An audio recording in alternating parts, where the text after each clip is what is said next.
আসসালামু আলাইকুম প্রিয় দর্শক, অন্য মঞ্চের আলাপচারিতায় আপনাদের সকলকে আমন্ত্রণ জানাচ্ছি। যুক্তরাষ্ট্রের সুপ্রিম কোর্ট গত 20শে ফেব্রুয়ারি প্রেসিডেন্ট ট্রাম্পের ব্যাপক পাল্টা শুল্ক, যেটাকে বলে রেসিপ্রোকাল ট্যারিফস, সেটাকে অবৈধ ঘোষণা করেছে, যা ট্রাম্পের অর্থনৈতিক নীতির উপর একটি বড়সড় ধাক্কা। এই রায় ট্রাম্প প্রশাসনকে রাজনৈতিক ও অর্থনৈতিকভাবে চাপে ফেলেছে। ট্রাম্প প্রশাসনের বিপদটা ঠিক কীরকম? এটা তার শুধু অর্থনৈতিক নয়, রাজনৈতিক পরাজয়। যুক্তরাষ্ট্রের সুপ্রিম কোর্টে এবং বেশ কিছু নিম্ন আদালতে বিচারপতিদের নিয়োগ দেন রাষ্ট্রপতি ও সেই সব রাজ্যের গভর্নররা। এটা অনেক সময় রাজনৈতিক নিয়োগ। যুক্তরাষ্ট্রের সুপ্রিম কোর্টে মোট 9 জন বিচারপতি রয়েছেন। রিপাবলিকানদের নিযুক্ত বিচারপতির সংখ্যা হলো 6, যাদের মধ্যে ট্রাম্পের নিজের আগেরবার এবং এবারে নিযুক্ত রিপাবলিকান বিচারপতি হচ্ছেন 3 জন এবং এর 6 জনের মধ্যে ট্রাম্প 3 জন এবং আর এক রিপাবলিকান রাষ্ট্রপতি জর্জ ডব্লিউ বুশের নিযুক্ত করা তারা হচ্ছেন 3 জন। তার মানে মোট হলো 6 জন। আর বিরোধী ডেমোক্র্যাটদের নিযুক্ত বিচারপতি হলেন 3 জন। সুতরাং ভোটে হারের কথা ছিল না ট্রাম্পের, তবু তিনি হারলেন। কত ভোটে? 3-6 ভোটে। ট্রাম্পের দল, ট্রাম্প পেয়েছেন 3 ভোট ট্রাম্পের পক্ষে, আর 6 ভোট গেছে ট্রাম্পের বিপক্ষে। অর্থাৎ তার দলের মনোনীত বিচারপতিদের মধ্যে থেকে নিযুক্ত 3 জন বিচারপতি তার বিরুদ্ধে ভোট দিয়েছেন। এটি ট্রাম্পের জন্য অপ্রত্যাশিত পরাজয়, কারণ তার নিযুক্ত বিচারকরাই তার শুল্ক নীতি খারিজ করে দিয়েছেন। আর শুল্ক নীতি এভাবে খারিজ করার ফলে ট্রাম্পের পরাজয় হয়েছে। ট্রাম্পের প্রশাসনের আর্থিক অবস্থা খারাপ হয়েছে, কিন্তু পৃথিবীর বিভিন্ন দেশ তারা কিন্তু এর ফলে তাদের ভালো হয়েছে। আর এই বিভিন্ন দেশ যারা ভালো হয়েছে তাদের মধ্যে রয়েছে বাংলাদেশ। সব থেকে ভালো যে দেশগুলো রয়েছে তাদের মধ্যে একটা আছে বাংলাদেশ। কেন বাংলাদেশের কিভাবে ভালো হলো সেটা পরে আসছি। দেখুন, সুপ্রিম কোর্টের 6-3 রায়ে বলা হয়েছে ট্রাম্প 1977-এর আইন দিয়ে, মানে যেখানটায় বলা হয়েছে একটা যে তার রাষ্ট্রপতির ক্ষমতা, সেই আইন দিয়ে এত বড় শুল্ক আরোপ করতে পারেন না। সে অধিকার দেশের সংবিধান তাকে দেয়নি। এর জন্যে দেশের যে কংগ্রেস রয়েছে সেই কংগ্রেসের অনুমোদন দরকার। রাজনৈতিকভাবে এটা হলো ট্রাম্পের দ্বিতীয় মেয়াদের বড় পরাজয়। বিশেষ করে তারই নিযুক্ত বিচারকদের সমর্থন না পাওয়াটা তার কাছে সত্যিই খুব বড় ব্যাপার। এবার আসি কি ধরনের অর্থনৈতিক ধাক্কা লাগলো। এটা তো রাজনৈতিক ধাক্কার কথা বললাম। আরও বড় কথা, কংগ্রেসে হচ্ছে বিভিন্ন জায়গা থেকে যারা জিতে আসেন, বিভিন্ন স্টেট থেকে, তারাই কংগ্রেসে বসেন। সেই কংগ্রেসে তার কিন্তু তার দলের সংখ্যাগরিষ্ঠতা আছে। তা সত্ত্বেও তিনি হেরে গেলেন। তিনি কেন যাচ্ছেন না সেখানে? তার কারণ সেখানেও তার বিরুদ্ধে একটা বড় ব্যাপক অভিযোগ এসছে এই শুল্কের ব্যাপারে, ট্যারিফের ব্যাপারে। এবার আসি কি ধরনের অর্থনৈতিক ধাক্কা লাগলো ট্রাম্পের উপর। অতিরিক্ত শুল্ক চাপিয়ে গত কয়েক মাসে যে অতিরিক্ত অর্থ ট্রাম্পের প্রশাসন আদায় করেছে, সুপ্রিম কোর্টের নির্দেশে সেটা অবৈধ ঘোষিত হলো। আর এই অবৈধ ঘোষিত হওয়াতে আইন মতে সেটা ফেরত দিতে হবে। ট্রাম্প প্রশাসনকে সেই টাকা ফেরত দিতে হবে। কাদেরকে ফেরত দেবেন? সে যে দেশ থেকে মাল এসছে তাদের না, আমেরিকার ব্যবসায়ীদের ফেরত দিতে হবে, যারা এই অতিরিক্ত শুল্ক দিয়ে অন্য দেশ থেকে মাল আমদানি করেছিল। ব্যবসায়ীরা এই অতিরিক্ত শুল্ক আদায় করেছিল কাদের কাছ থেকে? সাধারণ উপভোক্তাদের কাছ থেকে। তারা উপভোক্তারা অর্থাৎ কনজিউমার বাধ্য হয়েছিল বেশি দামে এসব জিনিস কিনতে। তারা মানে কনজিউমার, আমেরিকার যে সাধারণ মানুষ, তারা এইবার সেই টাকাটা ফেরত পাবে। এটাই হলো এই নিয়ম। এই ফেরতযোগ্য অর্থের পরিমাণ কত জানেন? মোট 130 বিলিয়ন ডলার। বিলিয়ন, 1 বিলিয়ন মানে 100 কোটি। এইবার 130-এর পরে আরো দুটো শূন্য বসান, 130-এর পরে দুটো শূন্য মানে 13,000 কোটি ডলার। 13,000 কোটি ডলার তাদেরকে দিতে হবে। এটা বিরাট রকমের অঙ্ক, তাই না? শুল্কের রিফান্ড নিয়ে যে জটিলতা দেখা দেবে, তা এই রিফান্ড মানুষের কাছে গেলে একটা মূল্যস্ফীতি হবে, মূল্যস্ফীতি আসতেই পারে। শুধু এই নয়, অতিরিক্ত ট্যারিফ হিসেবে যে মোটা অঙ্ক এতদিন আদায় হচ্ছিল সেটাও কিন্তু বন্ধ হয়ে গেল, তার মানে সেটাও আর পাবে না। তবে ট্রাম্প ধুরন্ধর, তুখোড় ব্যবসায়ী, সর্বনাশ কিছুটা আটকে দেওয়ার একটা রাস্তা তিনি পেয়ে গেছেন।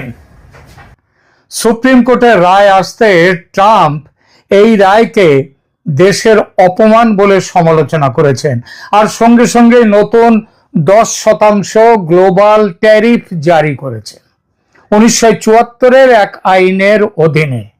এর আগে ছিল 1977-এর এক আইনকে ব্যবহার করেছিল। এবার 1974-এর এক আইন অনুযায়ী 10% গ্লোবাল ট্যারিফ সারা দুনিয়ার সব দেশের উপরে এই ট্যারিফটা জারি করেছেন।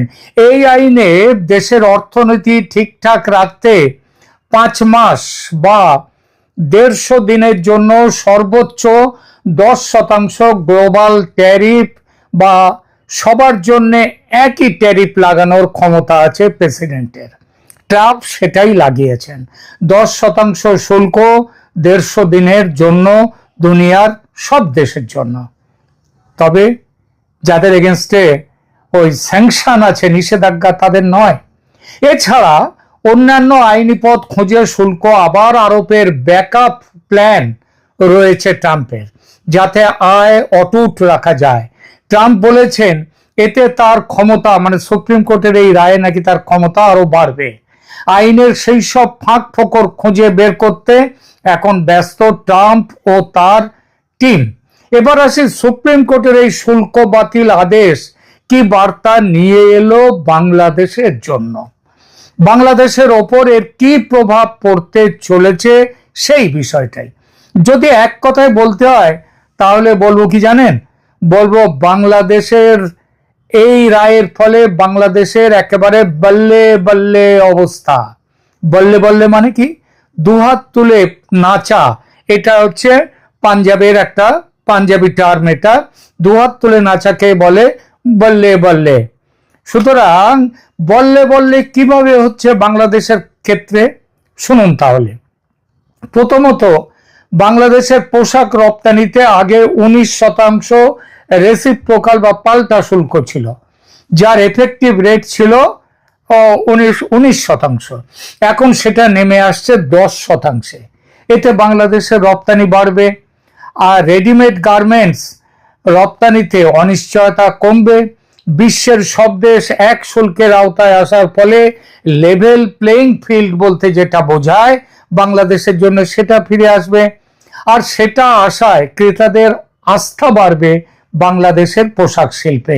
যে বাজারটা হারিয়ে গিয়েছিল সেই বাজারটা ফিরে আসার সম্ভাবনা। কিন্তু এহ বাহ্য, আগে কহ আর। এর বাইরে আরো অনেক কিছু আছে। বাংলাদেশের আসল লাভের কথাটা বলিনি, সেটা এবার বলছি। যুক্তরাষ্ট্র বাংলাদেশের মধ্যে গত 9 ফেব্রুয়ারি মানে নির্বাচনের ঠিক 3 দিন আগে স্বাক্ষরিত হয় একটি গোপন বাণিজ্য চুক্তি। এই চুক্তিটি তৈরি হয়েছিল ট্রাম্পের রেসিপ্রোকাল ট্যারিফের উপর ভিত্তি করে। 19% শুল্ক হ্রাসের 19% শুল্ক নিয়ে যাওয়ার কথা ছিল সেখানটায়। সুপ্রিম কোর্টের রায় এই চুক্তির আইনি ভিত্তি দুর্বল করে দিয়েছে। চুক্তিতে যুক্তরাষ্ট্র বাংলাদেশি পণ্যের ওপর শুল্ক 20%-এর পরিবর্তে 19% করেছিল, এবং নির্দিষ্ট টেক্সটাইলে, যেমন মার্কিন তুলা ব্যবহার করে মার্কিন দেশ থেকে কটন নিয়ে এসে সেই কটনে যদি পোশাক তৈরি হয় তাহলে তার উপরে বলেছিল 0% শুল্ক। এর বিনিময়ে বাংলাদেশ চুক্তি করেছিল কি এই সুবিধাটা পাওয়ার জন্য? করেছিল বেশি দামে আমেরিকা থেকে গম কিনবে, ভুট্টা কিনবে, সয়াবিন কিনবে, পোশাক শিল্পের জন্য যে তুলো সেগুলো কিনবে, বিট কিনবে, তারপরে তো বিভিন্ন ডেয়ারি প্রোডাক্টস কিনবে, সমস্ত রকম কৃষি পণ্য কিনবে, এবং সেগুলো কিন্তু স্বেচ্ছায় নয়, বাধ্যতামূলকভাবে কিনতে হবে। বাড়ির পাশের দেশ ভারত থেকে যদি কম দামে কোনো তুলো পায়, কোনো জিনিস পায়, তাহলে সেগুলোও কেনা যাবে না, সেগুলোও কিনতে পারবে না। এছাড়া মোটর গাড়ির যন্ত্রপাতি, আপনারা জানেন বাংলাদেশের মোটর গাড়ির যন্ত্রপাতি বেশি বিশেষভাবে যায় দিল্লি থেকে। সব মোটর গাড়ির যন্ত্রপাতি গাড়ি কেনার জন্য বাংলাদেশের বাজার এই সবগুলো আমেরিকার উপরে নির্ভর করবে, সেইভাবে চুক্তিটা হয়েছিল। তবে সবচেয়ে সাংঘাতিক ছিল, বিনা প্রয়োজনে বাধ্যতামূলকভাবে ডলার খরচ করে 34টা বোয়িং বিমান কিনতে বাধ্য ছিল বাংলাদেশ। দরকার নেই বাংলাদেশের বিমান, বোয়িং বিমান, তবু সেটা কিনতে হবে। আর কি ছিল, চীন থেকে কিংবা অন্য দেশ থেকে যদি সস্তায় অস্ত্রশস্ত্র কেনা যায় সেটা কিনতে পারবে না, কারণ তার উপরে নিষেধাজ্ঞা ছিল। সুপ্রিম কোর্টের এই রায়ের ফলে এই চুক্তিটা একেবারে ঘেঁটে গেল, চুক্তিটাই অকার্যকর হয়ে গেল।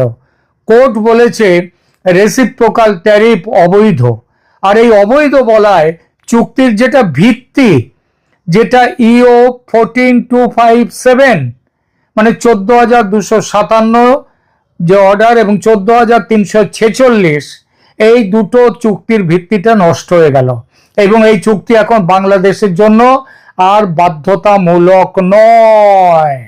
ফলে মহামতি ইউনূস বাংলাদেশকে যেভাবে মার্কিন স্বার্থে বেচে দিয়ে গিয়েছিলেন, ঈশ্বরের অযাচিত কৃপায় সেই বিক্রিনামা বাতিল হয়ে গেল।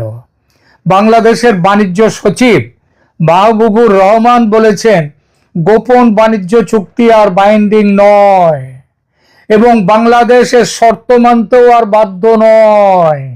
বিশেষজ্ঞরা বলছেন এটি বাংলাদেশের পক্ষে কি হলো জানেন, মেঘ না চাইতেই জল। কারণ চীনা আমদানির ওপর নিষেধাজ্ঞার শর্ত এড়ানো যাবে, ভারতের তুলো, গম, পার্টস, মোটর পার্টস নিজের পছন্দ মতো কিনতে পারবে।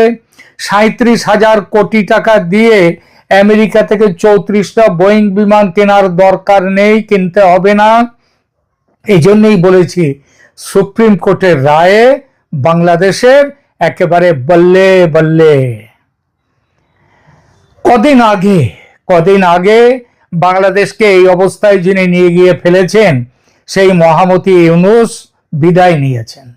এবার বিদায় নিল ইউনূসের দেশ বিক্রির যে গোপন চুক্তি, সেটা। একটা কথা আছে না, আল্লাহ যখন দেয় ছপ্পর ফাটিয়ে দেয়। বাংলাদেশে এখন বোধহয় আল্লাহ ছপ্পর ফাটিয়ে দেওয়ার সময় সেই আশীর্বাদ দিয়েছেন বাংলাদেশকে। এক তো ইউনূস শাসন বিদায় হলো, এলো তারেক রহমানের শাসন, আর তারপরে যে চুক্তিতে বাংলাদেশ বিক্রি হয়ে গিয়েছিল আমেরিকার কাছে, সেই চুক্তিটা সুপ্রিম কোর্টের রায়ে বাতিল হয়ে গেল। বললে বললে নয়। আপনাদের কি অভিমত সেগুলো জানাবেন কমেন্ট করে, আর এই চ্যানেলকে সাবস্ক্রাইব করবেন। ধন্যবাদ, এখনকার মতো রাখছি।